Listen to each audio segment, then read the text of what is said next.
یہ موبائل پر قرآن کا سننا یا پڑھنا یہ خدا کی قسم گناہ کا ذریعہ تو ہے، ثواب کا ذریعہ نہیں ہے۔ گناہ تو ملے گا، ثواب ملنے کا سوال ہی نہیں ہے، ثواب ملنے کا سوال ہی نہیں ہے۔ حامدا و مسلیا و مسلما، جیسا کہ آپ نے سنا مولانا سعد صاحب حفظہ اللہ ورعاہ وہداہ الی الصراط المستقیم یہ فرما رہے ہیں کہ خدا کی قسم موبائل میں قرآن پڑھنے سے صرف گناہ ہی ملے گا۔ اس میں تو کوئی شک نہیں ہے کہ موبائل میں دیکھ کر قرآن پڑھنے سے بہتر ہے کہ انسان ہاتھوں میں لے کر قرآن پڑھے، اس میں کوئی شک نہیں ہے، لیکن بات یہاں پر یہ ہے کیا موبائل میں دیکھ کر قرآن پڑھنا گناہ کا ذریعہ ہے اور موبائل میں دیکھ کر قرآن پڑھنے سے گناہ ہی ملے گا؟ آج کی اس کلپ کے اندر ہم اسی پر تحقیق پیش کریں گے۔ آپ سے گزارش ہے کہ توجہ سے سنیے اور صحیح بات دوسروں تک پہنچائیے۔ مولانا محترم نے جو یہ کہا کہ موبائل پر قرآن پڑھنے سے صرف گناہ ملے گا، یہ ایک دعویٰ ہے۔ اب سنیے مولانا اس کی دلیل کے طور پر کیا فرما رہے ہیں۔ کسی بھی چیز کا حکم اس کے استعمال سے نہیں ہے، اس کے بنائے جانے کے اعتبار سے کہ یہ کس کام کے لیے بنایا گیا ہے۔ مولانا فرما رہے ہیں کہ کسی بھی چیز کا حکم جو ہے اس کے بنائے جانے کے اعتبار سے ہوتا ہے، اس کے استعمال سے نہیں ہوتا۔ یہ نہیں دیکھا جائے گا کہ لوگ اس کو کس لیے استعمال کر رہے ہیں، بلکہ یہ دیکھا جائے گا کہ اس کو بنایا کس لیے گیا ہے۔ اور اسی لیے مولانا نے پیشاب دانی کی مثال دی کہ پیشاب دانی کو پیشاب رکھنے ہی کے لیے بنایا جاتا ہے۔ پیشاب دانی اگر بالکل صاف بھی ہو اور اس کو دھو کر اگر اس میں دودھ یا پانی پیا جائے تو کوئی بھی اس کو پسند نہیں کرتا۔ مریض کی پیشاب دانی جو پیشاب کے لیے بنائی جاتی ہے، آپ نئی پیشاب دانی خرید کے لائے بازار سے، ابھی پیشاب کے لیے استعمال نہیں کیا آپ نے،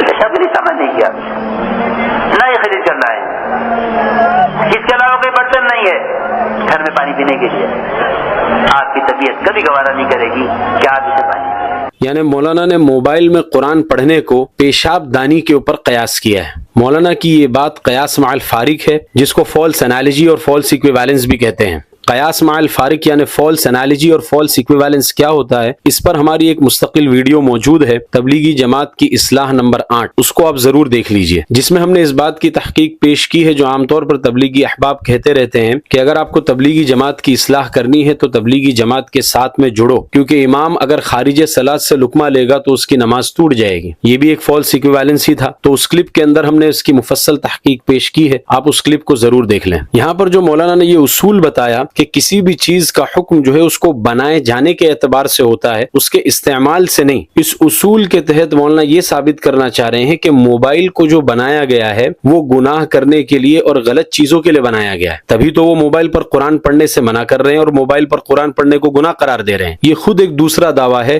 اس کی کوئی دلیل نہیں ہے کہ موبائل کو غلط کاموں کے لیے اور گناہ کرنے کے لیے بنایا گیا ہے۔ ہاں پیشاب دانی پر تو آپ کہہ سکتے ہیں کہ پیشاب دانی کو پیشاب رکھنے کے لیے بنایا گیا ہے، لیکن موبائل کو غلط کاموں کے لیے اور گناہ کرنے کے لیے بنایا گیا ہے، یہ دعویٰ بلا دلیل ہے اور مولانا کی یہ بات درست نہیں ہے۔ ذرا اس انالوجی پر آپ غور تو کیجئے کہ آپ پیشاب دانی لینے کے لیے اگر کسی دکان پر گئے، آپ دکاندار سے یہ تو کہہ سکتے ہیں کہ مجھے پیشاب دانی دے دو، لیکن اگر آپ کسی موبائل کی دکان پر گئے، ایپل کے شو روم یا سیمسنگ کے شو روم کے اندر گئے، تو کیا آپ یہ کہہ سکتے ہیں کہ مجھے کوئی اچھا والا ایسا ہینڈ سیٹ دکھاؤ جس میں گناہ زیادہ کرتے ہیں، یا کوئی بڑھیا والا موبائل دکھاؤ جس میں گناہ اچھے سے کر سکتے ہیں، یا لیٹسٹ میں آپ کے پاس کون سا موبائل ہے جس میں اچھے سے گناہ ہو سکے؟ ظاہر سی بات ہے دکاندار آپ کو بیوقوف کہہ کر اپنی دکان سے باہر نکال دے گا۔ اسی لیے ہم کہتے ہیں کہ یہ قیاس مع الفارق یعنی فالس ایکویویلنس ہے، اور مولانا کی بات بالکل غلط ہے۔ اگر موبائل کو گناہ کرنے اور غلط کاموں ہی کے لیے ایجاد کیا گیا ہے تو اسلامی اعتبار سے تو موبائل کی ایکچوئل یوٹیلیٹی اور اس کے استعمال ہی پر پابندی لگ جانا چاہیے تھا، اور سارے دارالفتہ موبائل کے استعمال ہی کو ناجائز قرار دے دیتے۔ اسی لیے ہم کہتے ہیں کہ موبائل کا ایجاد اور موبائل کی انوینشن یہ گناہ کرنے کے لیے اور غلط کاموں کے لیے نہیں کی گئی ہے، بلکہ کمیونیکیشن اور انفارمیشن کے لیے اس کا انوینشن ہوا ہے، تاکہ دو آدمی دور دراز سے بھی ایک دوسرے سے بات چیت کر سکے، اور انٹرنیٹ کے ذریعے سے اگر انفارمیشن حاصل کرنا ہے تو انفارمیشن حاصل کر سکیں۔ یعنی اس کی مثال ایک چھری کی طرح ہے جو آپ کے کچن کے اندر ہوتی ہے۔ چھری کا استعمال آپ غلط مقصد کے لیے بھی کر سکتے ہیں اور آپ اچھے مقصد کے لیے بھی کر سکتے ہیں۔ اگر آپ اس کے ذریعے سے کسی کو چوٹ پہنچائیں گے تو وہی چھری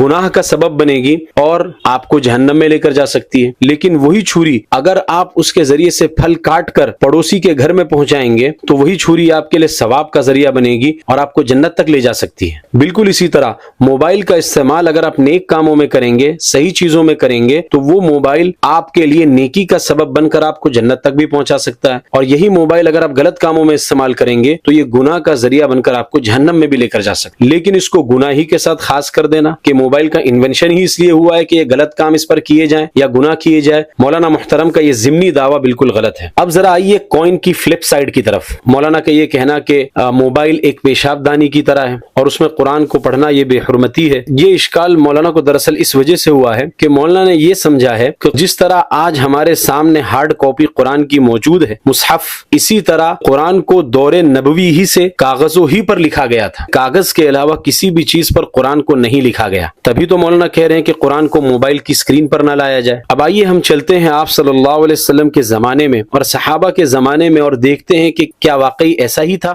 امام بخاری جن کی وفات 256 ہجری میں ہوئی، انہوں نے اپنی مشہور کتاب صحیح بخاری کتاب فضائل القرآن باب جمع القرآن کے تحت ایک روایت نقل کی ہے، حدیث نمبر 4986 کہ جنگ یمامہ کے موقع پر جب بہت سے حفاظ قرآن شہید ہوئے تو حضرت عمر رضی اللہ تعالیٰ عنہ کو فکر لاحق ہوئی اور قرآن کے ضائع ہونے کا اندیشہ ہوا۔ ان کے مشورے پر حضرت ابوبکر صدیق رضی اللہ تعالیٰ عنہ نے حضرت زید بن ثابت کو بلایا اور انہیں قرآن کو جمع کرنے کا حکم دیا۔ اس روایت میں حضرت زید بن ثابت رضی اللہ تعالیٰ عنہ فرماتے ہیں کہ میں نے قرآن کو عصب سے، لخاف سے اور لوگوں کے سینوں سے جمع کیا، یعنی عصب پر بھی قرآن لکھا ہوا تھا، لخاف پر قرآن لکھا ہوا تھا اور لوگوں کے سینوں میں قرآن موجود تھا۔ عصب یہ عصیب کی جمع ہے، کھجور کی درخت کی چوڑی شاخوں کو اور ان سے جڑے ہوئے پتوں کے اندرونی حصے کو عصیب کہتے ہیں، اور اس پر صحابہ قرآن لکھا کرتے تھے۔ پھر ایک لفظ ہے لخاف، یہ پتلے پتلے پتھر ہوتے تھے، اس پر بھی صحابہ قرآن لکھا کرتے تھے۔ یہ تین الفاظ تو ابراہیم بن سعد کی روایت کے اندر ہے، جس کو ابراہیم بن سعد نے ابن شہاب زہری سے نقل کیا ہے۔ حافظ ابن حجر اسقلانی جن کی وفات 852 ہجری میں ہوئی، وہ اپنی مشہور کتاب فتح الباری جلد 11 صفحہ 143 پر لکھتے ہیں کہ ابن شہاب زہری سے جب سفیان ابن عیینہ اس روایت کو نقل کرتے ہیں تو وہ اپنی حدیث کے اندر قصب، عصب،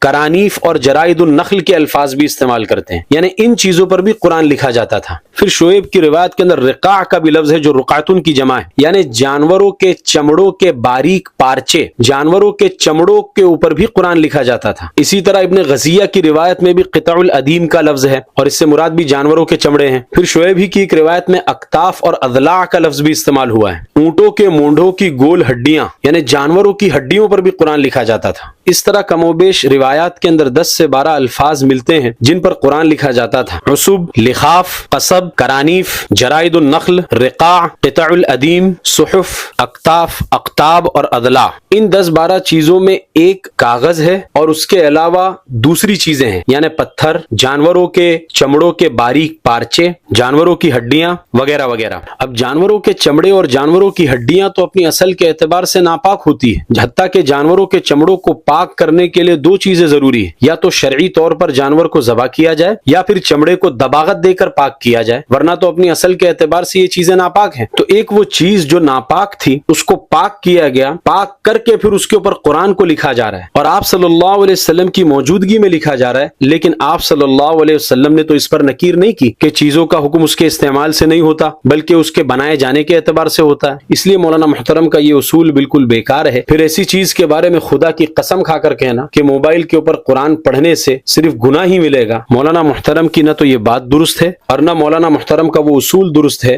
کہ چیزوں کا حکم جو ہے ان کے بنائے جانے کے اعتبار سے ہوتا ہے، ان کے استعمال کے اعتبار سے نہیں ہوتا۔ پھر آگے سنیے مولانا محترم ایک واقعہ بیان فرما رہے ہیں۔ دہلی کی جامع مسجد پر قاری الباسط کی قرات کا ٹیپ آ گیا، اور اس زمانے کا ٹیپ ہوگا کیسا ہوگا، کسی نے خبر پہنچا دی بنگلے والی مسجد، تو 4-5 ساتھی وہ گئے حضرت سے چھپ کر مولانا صاحب سے، اور جا کر وہ اس مشین پر ان کی قرات قرآن سن کر آتے، وہاں قرآن سن رہے تھے، کسی کام کرنے والے نے دیکھ لیا، انا للہ و انا الیہ راجعون، دعوت کے کام کرنے والے یہود و نصارہ کی بنائی ہوئی مشین پہ قرآن سن رہے۔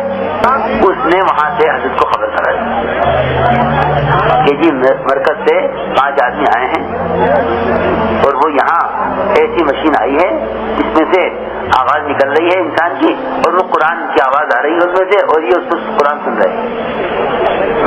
حضرت کہاں سے؟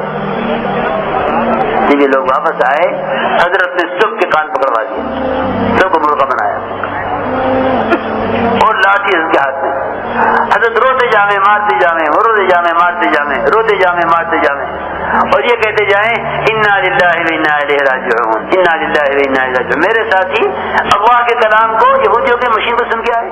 اب اس کا مطلب تو یہ ہوا کہ یہودیوں، عیسائیوں اور غیر مسلموں کی بنائی ہوئی چیزوں کو ہم دین کے کاموں کے اندر اور دیگر کاموں کے اندر استعمال نہیں کر سکتے. یہ بات بھی بالکل غلط ہے. امام محمد بن اسماعیل بخاری جن کی وفات 256 ہجری میں ہوئی، انہوں نے کتاب السلم کے اندر حضرت عائشہ رضی اللہ عنہا سے ایک روایت نقل کی ہے کہ آپ صلی اللہ علیہ وسلم نے ایک یہودی سے 30 سا جو ادھار پر خریدا تھا اور بدلے میں اس کے پاس اپنی لوہے کی زرہ بطور رہن کے رکھی تھی. ایک طرف تو مولانا کی یہ بات ہے کہ غیر مسلمانوں کی ایجاد کی ہوئی چیزوں کو ہم استعمال نہیں کر سکتے، دوسری طرف آپ صلی اللہ علیہ وسلم کا عمل ہمارے سامنے ہے کہ یہود کے اگائے ہوئے گلے کو آپ صلی اللہ علیہ وسلم نے خریدا. جب آپ صلی اللہ علیہ وسلم یہود کے اگائے ہوئے گلے کو خرید کر استعمال فرما سکتے ہیں تو اگر کسی ٹیپ ریکارڈر کو کوئی یہودی یا عیسائی انوینٹ یا ایجاد کرے تو اس کی وجہ سے یہ ناجائز کیسے ہو جائے گا؟ اگر آپ یہ کہو کہ اناج اور گلے کو تو اللہ تعالیٰ اگاتے ہیں تو دفع دخل مقدر کے طور پر ہم یہ کہیں گے کہ ٹیپ ریکارڈر کا جو را مٹیریل ہے اس کو کیا اللہ تعالیٰ کے علاوہ کسی اور نے بنایا ہے؟ اس کو بھی تو پیدا کرنے والا اللہ ہی ہے. اب میں آپ کو مزے کی ایک مثال دیتا ہوں. ایک کتاب ہے حدیث کی، المعجم المفہرس لالفاظ الحدیث. آپ سن کر چونک جائیں گے کہ اس حدیث کی کتاب کو کسی مسلمان نے نہیں لکھا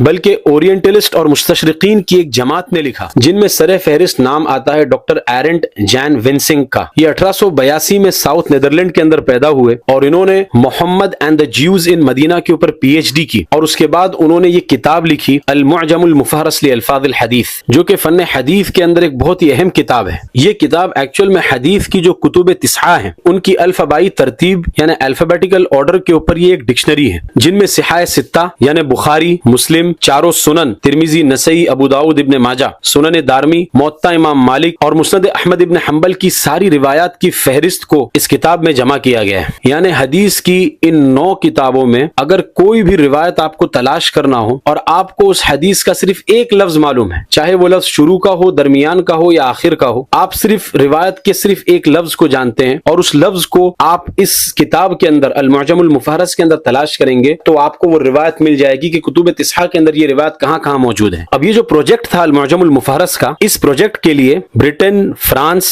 بیلجیم، ڈنمارک، اسپین، ناروے اور ہالینڈ کی اکیڈمیز اور عیسائی حکومتوں نے اس میں اپنا مالی تعاون پیش کیا تھا اور مستشرقین اور اورینٹلسٹ نے یہ کتاب اپنے فائدے کے لیے تیار کی تھی اور ان کی پوری کوشش یہ تھی کہ یہ کتاب مسلمانوں کے ہاتھ نہ لگے. چنانچہ اس کی صرف 500 کاپیز کو شائع کیا گیا اور 1980 میں 1980s کے اندر 1 لاکھ ہندوستانی روپے دے کر بھی یہ کتاب نہیں ملتی تھی. لیکن آہستہ آہستہ یہ کتاب مسلمانوں تک پہنچی اور شیخ فؤاد عبد الباقی کی تحقیق سے منظر عام پر آئی. تو اب ہمارا سوال یہ ہے کہ یہ کتاب حدیث کی کتاب ہے اور لکھنے والے مستشرقین اور اورینٹلسٹ ہیں، غیر مسلمان ہیں، تو مولانا کے اصول کے مطابق کیا اس کتاب کا استعمال بھی گناہ ہو جائے گا؟ اسی طرح ولیم لین کریگ نے 1979 میں کتاب لکھی دا کلام کاسمولوجیکل آرگیومنٹ، جس میں خدا کے وجود کو ثابت کیا گیا ہے اور اس کتاب کے اندر انہوں نے امام غزالی اور کندی وغیرہ کے اقوال کو نقل کیے ہیں اور خدا کے وجود پر بہت مضبوط دلائل پیش کیے ہیں اور ایتھزم کی دھجیاں اڑا دی ہیں. پھر ہمارا سیدھا سا سوال تو یہ ہے کہ اگر غیر مسلموں کے انوینشنز اور ٹیکنالوجیکل ایڈوانسمنٹس کو استعمال کرنا یہ جائز نہیں ہے یا یہ غلط بات ہے تو پھر ہوائی جہاز کو استعمال کرنا بند کر دینا چاہیے. تبلیغی جماعت والے جو بیرون میں سفر کرتے ہیں پلین کے ذریعے سے جاتے ہیں، پلین کا انوینشن تو رائٹ بردرز نے کیا ہے، آرول رائٹ اور ولبر رائٹ. یہ دونوں ایک پادری کے بچے تھے، یعنی ان کا باپ ایک چرچ کے اندر بشپ تھا، یعنی پکا عیسائی گھرانہ تھا. تو ان کے ایجاد کردہ پلین کو بھی دین کے کام کے اندر استعمال نہ کریں. پھر جن گاڑیوں کے اندر آپ سفر کرتے ہیں 1886 میں کارل بینز نے اس کو ایجاد کیا، یہ بھی مسلمان نہیں تھا، تو گاڑیوں کے استعمال کو بھی آپ بند کر دیجئے. الیکٹریسٹی بینجامن فرینکلن نے ڈسکور کی، الیکٹریسٹی کے استعمال کو آپ چھوڑ دیجئے. پھر بڑے بڑے اجتماعات کے اندر جو سٹیج، ٹیبلز، قالین اور مائک اور سپیکرز جو بھاڑے پر لائے جاتے ہیں، یہ تو کچھ دن پہلے رام کتھا، مہا بھارت اور شرکیہ چیزوں کے اندر استعمال ہو رہی تھی. پھر مائک اور سپیکرز گانے بجانے کے لیے استعمال ہو رہے تھے، تو ان کے بھی استعمال کو بند کر دیجئے. صرف قرآن ہی کے موبائل میں پڑھنے پر اعتراض کیوں ہے؟ یہ ساری چیزیں بھی تو اسی طرح ہیں، ان کا استعمال بھی بالکل چھوڑ دیجئے. اب چلتے ہیں کلپ کے آخری حصے کی طرف، جس میں مولانا ایک اور اصول بیان فرما رہے ہیں. حق کو اگر باطل کے راستے سے لایا جائے گا تو حق نہیں آئے گا، باطل ہی آئے گا. یعنی موبائل چونکہ باطل ہے اور قرآن حق ہے، تو اگر قرآن کو موبائل کے ذریعے سے ہم پڑھیں گے تو ہم حق تک نہیں پہنچیں گے، باطل ہی تک پہنچیں گے. قرآن پڑھنا ہے موبائل سے پڑھ لیں گے. حضرت سمجھتے تھے کہ جب حق کو باطل کے راستے لایا جاتا ہے تو اس سے باطل آتا ہے، حق نہیں آتا. جب حق کو لایا جائے باطل کے راستے سے جس سے باطل آئے گا، حق نہ آئے گا. اب میرا ایک سوال یہ ہے کہ جھوٹ بولنا یہ حق ہے یا باطل ہے؟ ظاہر سی بات ہے جھوٹ باطل ہے، بلکہ جھوٹ سے بڑا باطل کیا ہوگا. لیکن مولانا محترم تبلیغی جماعت کے کام کے فائدے کے لیے جھوٹ کو جائز قرار دے رہے ہیں. مولانا کی کلپ سنیے. ان کی بیوی کا پستاوی سے نقل کیا ہے صاحبوں میں. یہ اٹھ کر باندی کے پاس چلے گئے تھے، بیچ لے کر آئی شوہر کو قتل کرنے کے لیے، کہ باندی کے پاس چلے گئے تھے رات. ادھر یہ فارغ ہو کر اس سے کیا بات ہے چھرا لے کر کیوں، کہ اگر وہاں دیکھ لیتی جہاں تھے تو یہ چھرا تمہارے اندر تمہارے سینے میں گھسا دے. فرمانے لگے کہ میں جو قرآن پڑھ کے سناتا ہوں، اگر میں گیا ہوں گا تو باندی کے پاس تو قرآن نہیں پڑھ سکتا. روایت میں کہ انہوں نے چند اشعار پڑھ دیا عربی کے، نہیں سن جو قرآن پڑھ رہے ہیں. اگر اس تعویل اور جھوٹ کے بغیر ایک گھر نہیں چل سکتا تو پوری دنیا کام چلے گا. جس گھر سے دو میاں بیوی متعلق ہیں صرف ان کا گھر نہیں چل سکتا اس کے بغیر، تو اتنا بڑا کام چل جائے گا. ایک ہی اصول ہے کہ حق کو اگر باطل کے راستے سے لایا جائے گا تو حق نہیں آئے گا، باطل ہی آئے گا. اسی اصول کی بنا پر مولانا ایک جائز چیز کو ناجائز قرار دینے پر تلے ہوئے ہیں کہ موبائل کے اوپر قرآن نہیں پڑھ سکتے، گناہ ہی ملے گا. دوسری طرف اس اصول کو بالکل نظر انداز کر کے مولانا محترم یہ کہہ رہے ہیں کہ اتنا بڑا کام جھوٹ کے بغیر کیسے چلے گا. یہ انکنسسٹنسی اور جھول کو آپ دیکھ رہے ہیں. علماء پر لازم ہے کہ اس انکنسسٹنسی اور جھول کو عوام کے سامنے بالکل کھول کر بیان کیا جائے، ورنہ تبلیغی جماعت کا ایک بہت بڑا طبقہ جو ابھی بھی معتدل مزاج ہے وہ مولانا کی ان باتوں کو سن سن کر فرقہ ضالہ کی شکل اختیار نہ کر لے، جیسا کہ دارالعلوم دیوبند نے اپنے فتوے میں لکھا تھا. اس لیے علماء سے ہماری گزارش ہے کہ کسی کی ذات پر لعن طعن نہ کرے، حجت بازی اور بحث بازی نہ کرے، بلکہ دلائل کی روشنی میں علمی انداز میں لوگوں کو سمجھائیں اور قرآن کی روشنی ان کے سامنے پیش کریں. ہم تبلیغی جماعت کے ہرگز مخالف نہیں ہیں، بلکہ ہمارا مقصد صرف یہ ہے کہ مرور زمانے کے ساتھ تبلیغی جماعت کے اندر جو فکری غلطیاں در آئی ہے ان کی اصلاح ہو سکے. ذالک ذکر للذاکرین، یہ نصیحت ہے نصیحت ماننے والوں کے لیے. ھذا وصلی اللہ علیہ وسلم.